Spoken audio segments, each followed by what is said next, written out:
Funeral directors provide an essential service in our community. They are there every step of the way to help loved ones after a death.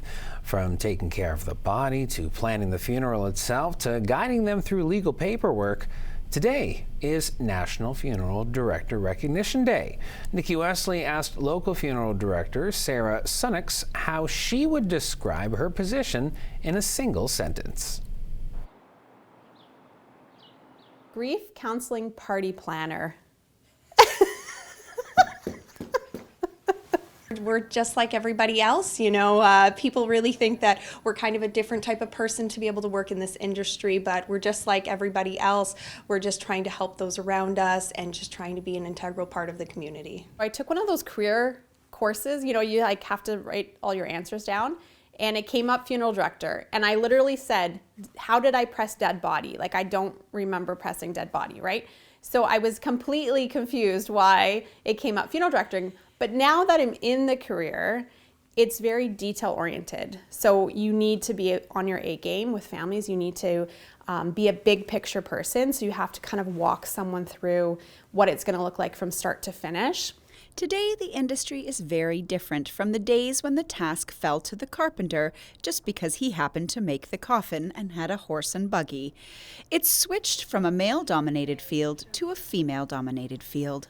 You know, in this day and age, so many people come to us and they're really in their most vulnerable state. And it's truly just an honor to be able to assist those and be able to guide them throughout this truly difficult time in their life, being able to guide them with all the different obstacles that they might face, and just being able to be a good person for them in their life at this moment, and really be there for them for everything they might need. Sometimes we're MCs, you know, sometimes we're a pastor or minister at a graveside, because people just come and they're like, now what, right? So we've done prayers, we've done, you know, I've put on my cell phone and done Amazing Grace at a grave, because there was no plan. And when they get there, they're like, okay, we need something.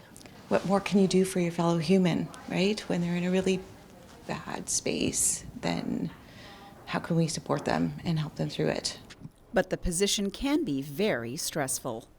Even though you did everything that you could to help a family, there's nothing you can do to make it better, right? Because we're talking about a death.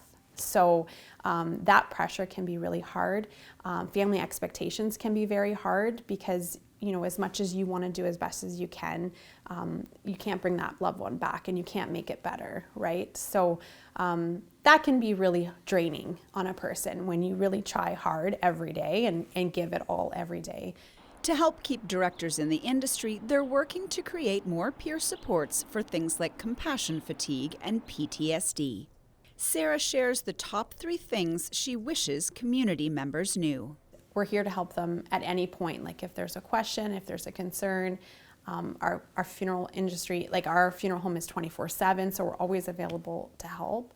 And we want to help. We want to be here for you at your worst time, right? That's why we do what we do.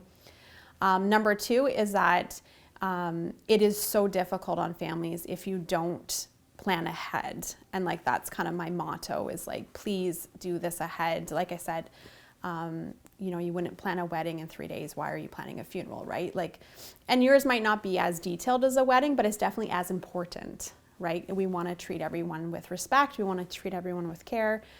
And I guess the last thing is, this is a good industry to help families. We're here to help. We're here to guide. We're here to support.